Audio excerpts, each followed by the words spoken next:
Thank you, Ranking Member Smith, and I want to thank you again for co-hosting this forum and continuing your leadership to hold ACORN accountable for its criminal acts and abuse of taxpayers' dollars.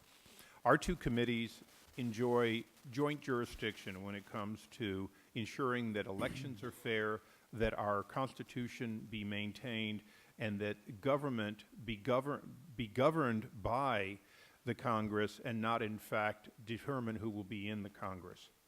I regret that this forum today is necessary because, in fact, the Oversight and Judiciary Committee chairmen have refused to do the kind of oversight that should be done.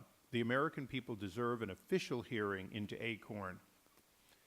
We have repeatedly asked for that and have not gotten it, so today's government-sponsored forum will again attempt to shed light on this abuse in spite of the fact that at the present time it is by definition necessarily partisan.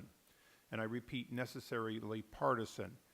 We would like to have this be appropriately nonpartisan. We will show today that ACORN's corrupt behavior and the allegations which have been researched and found to be true, in fact, fly in the face of the very people they attempt to serve, or they are formed to attempt to serve. The poor will be better served when ACORN is no longer a go-to place for the poor. I encourage everyone in this country to bring us information as they know about it on ACORN.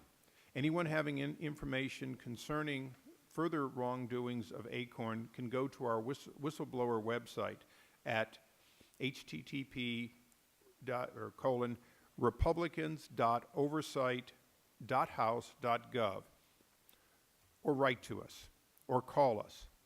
The fact is, shedding light on this is the first step toward having the needy in America, those needing to renegotiate loans, those having problems maintaining their housing, and in fact, those who would like to register and take advantage of their rights as citizen, to get it from organizations that will not be tainted by political ambition for one party.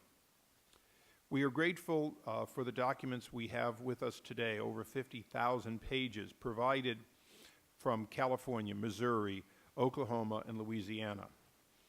My staffs tell me that, in fact, these documents are likely only the tip of the iceberg, but page after page of this evidence show that ACORN officials have abused taxpayer and charitable donation to enrich themselves and led to lavish lifestyle in sharp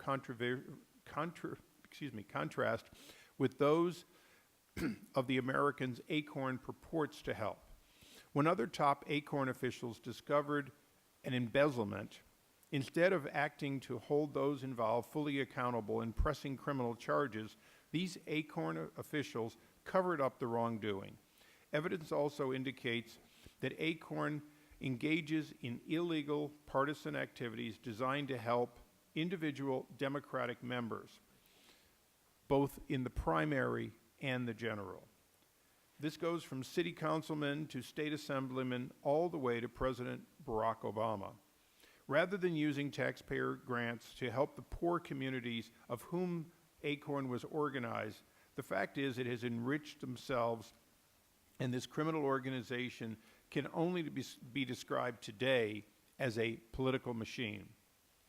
Because light was shed on ACORN's many misdeeds, including videos of numerous ACORN employees in locations across the country who advised two youths posing as a pimp and a prostitute on how to engage in illegal activities, on September 14th,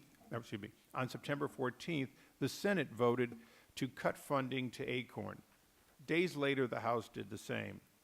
More importantly, on September 24th, 2009, Congress passed and the President signed a continuing appropriations resolution that banned federal funds to ACORN. Several state legislatures have done the same.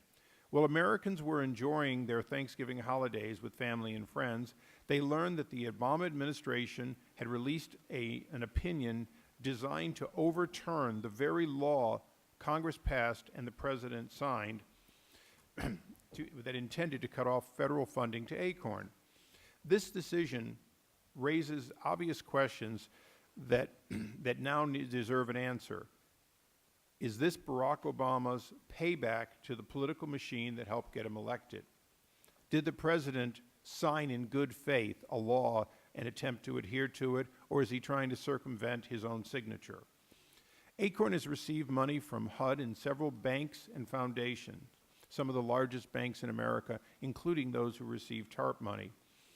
Congress was clear. All federal agencies were to immediately suspend their contract with ACORN, even ones that with pre-existing obligations. Now the Office of Legal Counsel at the Department of Justice has told HUD that it can honor those contracts. As a result, ACORN will continue to receive taxpayer funding. Before we begin, let me briefly go over a few conclusions that our investigations, beginning in January, leading to a publication in July, and supplementals since that time have discovered. First of all, ACORN makes $48 million a year from its membership dues.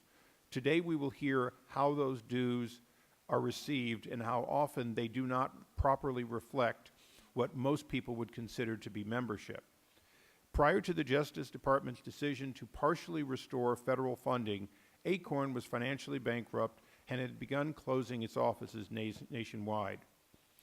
ACORN is currently in the process of changing its name and has already transferred resources to several chapters of the Service Employees International Union, and possibly to Data and Field Services, the Working Families Party, Changing to Win, and the Council on Unity. These organizations, less well known than Service Employees International, they no less reflect ACORN's attempt to survive and prosper in its political ambition. ACORN's own training manual reflects a business model in which money is taken from poor people and funneled to partisan political efforts. ACORN corporations lack firewalls. They blend tax-exempt and taxable and political activities as though they were one. ACORN's own internal audits reveal severe abuse of tax-exempt and taxable accounts. ACORN creates and shares with its tax-exempt affiliates data targeting state and federal representatives' districts to ensure votes for Democrats. ACORN has voter registration materials that specifically instruct members to tell people to vote for Barack Obama for president. ACORN has mishandled the personal financial information of its members and those it serves, putting them at great risk for identity theft. The purpose of this forum is to explore the scope of ACORN's misdeeds, the organization's possible next steps, and the degree of concern that every American should have that the current administration is fast becoming, in reality, the war room for ACORN's political machine. Why have Democrats not investigated this group? Why did the Department of Justice approve the furtherance of taxpayer funds to ACORN? Why have the President and his administration continued to dismiss growing concern about ACORN's criminal acts as a distraction, and that he, the President, has not followed it closely? Perhaps the American people have received answers to these important questions because ACORN, in addition to being a criminal enterprise, is a wholly owned subsidiary of the Democratic Party. Nearly 2 decades ago, the American people were told by another Democratic president that the era of big government was over. Well, we now know that the era of big government wasn't over with President Clinton's administration. Today, we are witness to an era of big and bad government with the Obama administration, its Chicago-style tactics, and its cozy relationship with those who defraud the American people. I am concerned that the era of corruption, propagated by ACORN and protected by the White House, is just beginning. The federal government has a duty to ensure that corrupt organizations are not given the power to disenfranchise our citizens and threaten our liberty. I look forward to our witnesses, and I certainly hope that today's forum will be the beginning of a wake-up call to the majority to hold real hearings and real oversight. And I thank the gentleman. When this investigation is finally finished, whether it's done with legitimate investigations of state and federal authorities working in conjunction with congressional investigations and hearings, or whether it's finally uncovered by the historians, we're going to find out that these roads following ACORN do lead to the White House. We know that the President has worked for ACORN, and he has been part and parcel of that. He has talked about it openly, Project Vote in particular, and yes, I know, pro bono attorney and voter registration in Chicago. Project Vote is part and parcel of ACORN. That entire network is something the Chicago organization that now sits in the White House knows a lot about. And the last point I'll make is the new White House counsel, Robert Bauer, is the one who sent a 7-page letter to the Attorney General a little over a year ago, urging the Attorney General to investigate President Bush and the McCain organization for alleging that ACORN was promoting fraudulent voter registration activities and arguing that they should be investigated and prosecuted if charges can be found. I think it's the exact opposite, but now with Robert Bauer in as White House counsel, we can see what his job is in the White House, and historians will figure this out if we don't, but it is our congressional duty to get to the bottom of ACORN. Thank you, Mr. Chairman. In early October, my office was flooded with reports that Northwest Indiana ACORN dropped approximately 5,000 voter registration applications at the Lake County Voter Registration Office during the last few days and hours of the voter registration period. Apart from the chaos that this causes for election administrators to process all that, and under Indiana law and federal law, we are required to process those when we get them to make sure no one's inadvertently disenfranchised. Many of these turned out to be suspicious, incomplete, or unverifiable. At that point, I asked the Lake County Board of Voter Registrations to secure those 5,000 applications, all the evidence associated with it, and to send us examples of some of what they were talking about. They did, and my office ended up studying copies of 1,438 voter registration applications that had been flagged by the Lake County Board, and evidence of a pattern of voter registration fraud was striking.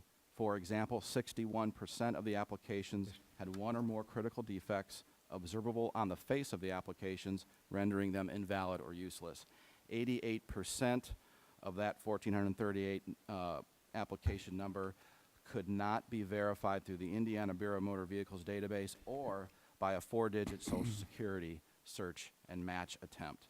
26% of the applications evidence that a third party had assisted the intended voter in completing, correcting, or altering the required data. And you should know that Indiana law requires the identification on the application of anyone altering, completing, or updating a voter registration application. However, only 3 of the altered applications identified any third party whatsoever. 22% of the ACORN applications appeared to be multiple applications prepared by the same individual. Well, let's kind of go back through that. You're working for a nonprofit, a 501c3 at the time, Yes. that is prohibited from being involved in political activities, right? Correct. And a political arm comes to you with an overtly federal election, a primary in this case, and has made a decision that Al Wynn is not their kind of Democrat, and they want your help on behalf of one of your nonprofit donors that has helped you register voters in that very district, and they want you to, in fact, help a presentation that led to his defeat in the primary. That is correct. So let's run back through this.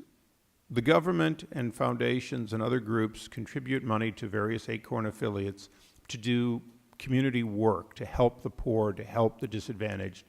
And in the process of giving these briefings and so on loan restructuring and other advice that they were paid by grants to give, they basically signed people up either then or immediately following to a $10, $8 to $10 a month membership. So they not only got a pretty good amount of money when you aggregate it to $400,000, but they got to claim that they had membership of $400,000.